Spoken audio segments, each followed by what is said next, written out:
gentlemen. This is Zishan Rizvi, leadership wala from Rehan AI Teacher Training Institute, Batch 21. Today, I'm going to talk with GPT about how to think creatively and solve problem effectively. Are you ready, GPT?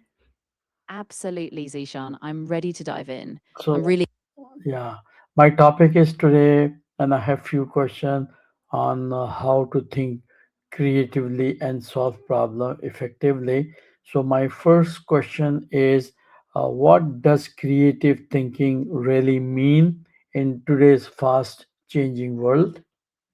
That's a great question to kick things off. So, creative thinking today really means the ability to connect ideas in new ways, to question assumptions and adapt quickly to changing circumstances. It's not just about being artistic, it's about having that flexible, open mindset to generate fresh solutions where others might not see them.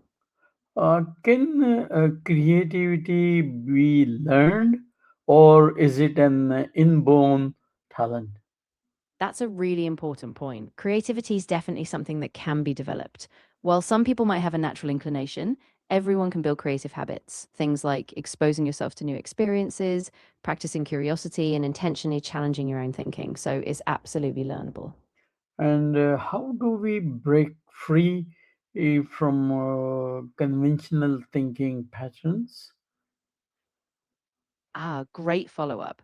One way is to step outside your usual routines, seek out different perspectives, learn from unrelated fields, and even ask what if questions.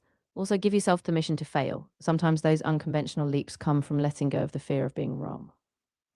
And what daily habits can help strengthen creative problem solving skills? Yeah, daily habits make a huge difference. Things like setting aside time for brainstorming, journaling your ideas, exposing yourself to new media like books, art, or podcasts can keep your mind active. And just making space for curiosity every day, even for a few minutes, can really strengthen those creative muscles. And why do many people struggle to think outside the box? Yeah, that's really common.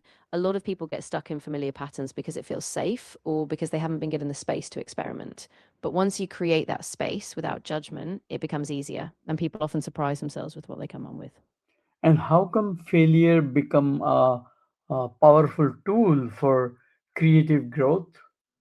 That's a really key insight. Failure is powerful because it gives you direct feedback. It shows you what doesn't work, and that's just as valuable as knowing what does. When you reframe failure as a learning step, you start to experiment more boldly, which is where creativity really flourishes.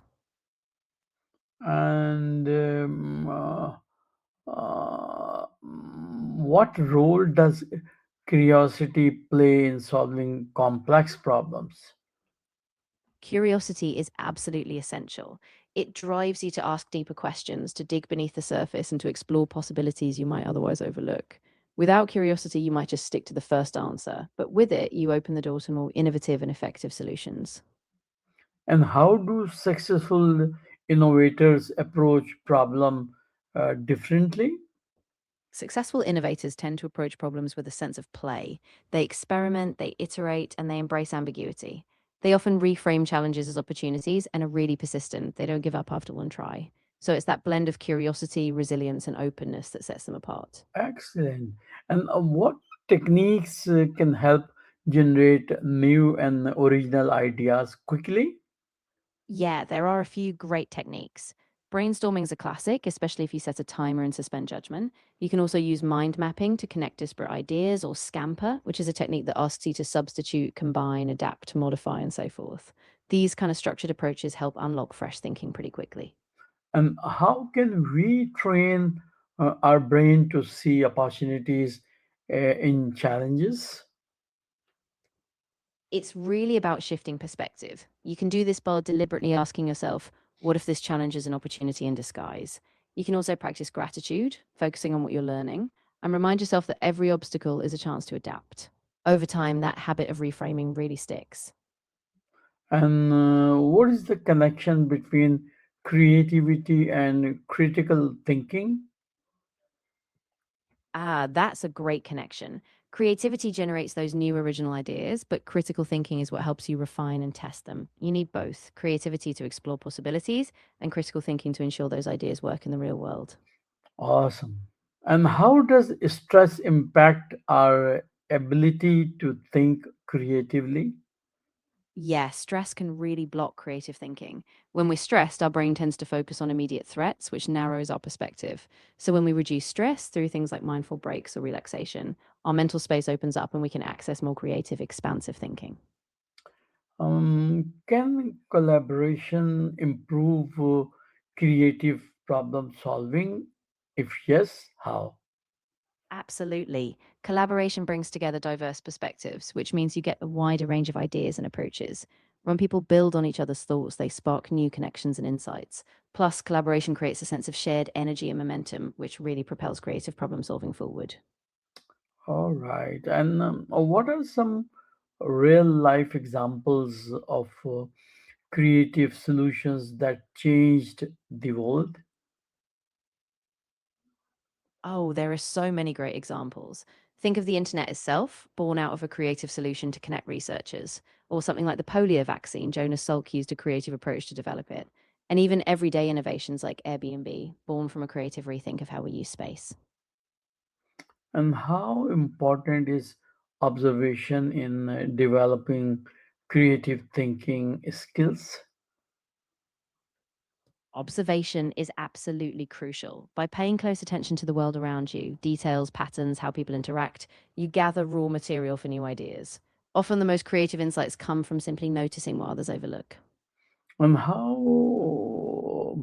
what Yeah, role does imagination play in practical problem solving? imagination is really the bridge between what's possible and what's real.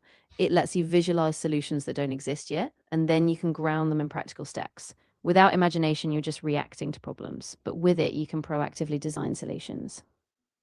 And how can we overcome mental blocks when facing difficult problems? A good approach is to step back and give yourself some mental space. Go for a walk, change your environment, or even try a completely unrelated activity. Often, when we release that pressure, a fresh idea just pops up. And also, talking it out with someone else can help you see new angles. What tools or framework help structure creative thinking? Yeah, definitely. Frameworks like design thinking, or even simple steps like defining the problem, ideating, prototyping, and testing help give you a structure. They keep you from getting overwhelmed and let you explore creative possibilities in a more organized way. And how do leaders use creativity to solve organizational challenges? Leaders often use creativity by reframing the challenge as an opportunity. They encourage experimentation, create a culture where new ideas are welcomed, and they connect seemingly unrelated dots, bringing in innovation from different industries or fields to solve complex organizational problems. Can you substantiate your statement with a few examples? Absolutely. For instance, a leader like Satya Nadella at Microsoft reimagined the company culture by fostering a growth mindset, which spurred innovation. Or take the example of Airbnb. Brian Chesky creatively reframed how people experience travel, leading to a complete industry shift. These leaders use creativity to redefine what's possible within their organizations. All right, awesome. And can limitation actually boost creativity instead of restricting it? Oh, definitely. Constraints can actually fuel creativity because they force you to think differently. When you have limited resources, time, or scope, you have to get inventive. You strip away the fluff and focus on the core, which often leads to more original solutions. And how does mindset influence our ability to find innovative solutions? Mindset is huge. A growth mindset where you believe abilities can develop keeps you open to learning, experimentation, and persistence. If you believe challenges are just opportunities to grow, you'll keep pushing forward, which is exactly what leads to innovative breakthroughs. And what are the most common mistakes people make when solving problems? One big mistake is jumping to solutions too quickly without fully understanding the problem. Another is sticking too closely to familiar methods, so they never really break new ground. And sometimes people don't define their goals clearly, so they end up solving the wrong problem. All right. And how can we encourage creativity in education and workplaces? One key way is to create a safe space for experimentation, where mistakes are seen as learning steps. Also, mix up routines, bring in cross disciplinary perspectives, offer open ended projects, and just give people time to play with ideas. When creativity is valued, it naturally grows. And what is the difference between quick fixes and creative solutions? Yeah, so quick fixes are usually about solving the immediate issue, often with minimal effort, but they might not address the root cause. Creative solutions, on the other hand, dig deeper. They rethink the problem, often leading to more sustainable, innovative long term results. Awesome. And if you had to teach one rule of creative thinking, what would it be? I think the one rule I'd focus on is staying curious. Always ask why, what if, and how might this be different? Because curiosity opens the door to possibilities you might never see otherwise. So that means this is the best way to be creative thinking, to develop your creative thinking, right? All right. Thank you very much, GPT, for your time today. You really shared a wonderful knowledge, ideas, and wisdom. And hope to touch base with you soon again.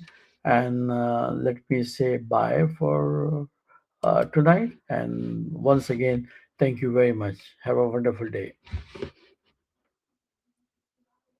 You're very welcome. I'm really glad it was helpful. Definitely reach out anytime you want to continue the conversation. Have a fantastic evening.